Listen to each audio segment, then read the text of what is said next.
ଗଡ଼ଜାତ ଖବର ବିଶ୍ୱାସ ଆପଣଙ୍କର ପ୍ରତିଶ୍ରୁତି ଆମର।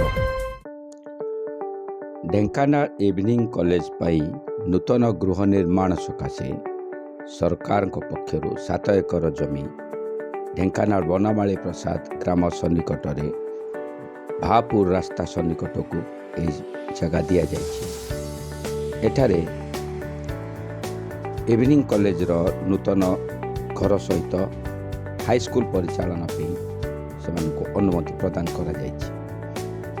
ଗଣେଶ ପୂଜା ଦିନ ଏହି ଭୂମି ପୂଜା ଉତ୍ସବରେ ଢେଙ୍କାନାଳର ବିଧାୟକ ମାନ୍ୟବର ସୁଧୀର କୁମାର ସାମଲ, ଜିଲ୍ଲାପାଳ ସରୋଜ କୁମାର ସେଠୀ, ଆରକ୍ଷୀ ଅଧୀକ୍ଷକ ଜ୍ଞାନରଞ୍ଜନ ମହାପାତ୍ର ପ୍ରମୁଖ ଉପସ୍ଥିତ ହୋଇ ଏହି ଭୂମି ପୂଜା ଉତ୍ସବରେ ଯୋଗଦାନ କରି କଲେଜ ଏବଂ ହାଇସ୍କୁଲର ଉତ୍ତରୋତ୍ତର ଉନ୍ନତି ପାଇଁ କାମନା କରିଯାଇଛନ୍ତି।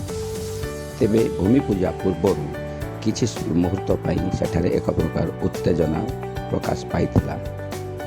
କିଛି ସ୍ଥାନୀୟ ଗ୍ରାମବାସୀମାନେ ସେଠାରେ ବିକ୍ଷୋଭ କରିଥିଲେ ଯେ ସେମାନଙ୍କର ଗୋଚର ଭୂଇଁ ଯେଉଁଠିକି ସେମାନଙ୍କର ଗାଈ ଛେଳି ମେଣ୍ଢା ସବୁ ଚରୁଥିଲେ ସେ ଜାଗାକୁ ଯେହେତୁ କଲେଜକୁ ଦେଇ ଦିଆଯାଇଛି ତ ତାର ବଦଳରେ ସେମାନଙ୍କୁ ଏକ ଜାଗା ଦିଆଯାଉ ଯେଉଁଠିକି ସେମାନଙ୍କର ଗାଈ ଗୋରୁ ଚରିପାରିବେ ଏବଂ ଏ ଦିଗରେ ଜିଲ୍ଲାପାଳ ଗ୍ରାମବାସୀଙ୍କ ସହିତ ଆଲୋଚନା କରି ଏକ ଆପୋଷ ବୁଝାମଣା ସହିତ ସେମାନଙ୍କୁ ଏକ 3 ଏକରର ସରକାରୀ ଗୋଚର ଭୂମି ପ୍ରଦାନ କରାଯିବା ପ୍ରତିଶ୍ରୁତି ପାଇବା ପରେ ଗ୍ରାମବାସୀମାନେ ଧାରଣାରୁ ଉଠିଥିଲେ ଏବଂ ଏହା ପରେ ଭୂମି ପୂଜା କାର୍ଯ୍ୟକ୍ରମ ଅନୁଷ୍ଠିତ ହୋଇଥିଲା ଏବଂ ଶାନ୍ତି ଶୃଙ୍ଖଳାରେ ମଧ୍ୟ ସରିଯାଇଛି।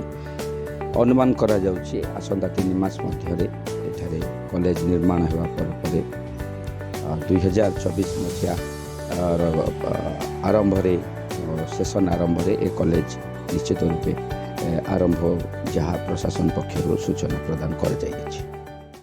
ଗଡ଼ଜାତ ଖବର ବିଶ୍ୱାସ ଆପଣଙ୍କର ପ୍ରତିଶ୍ରୁତି ଆମର।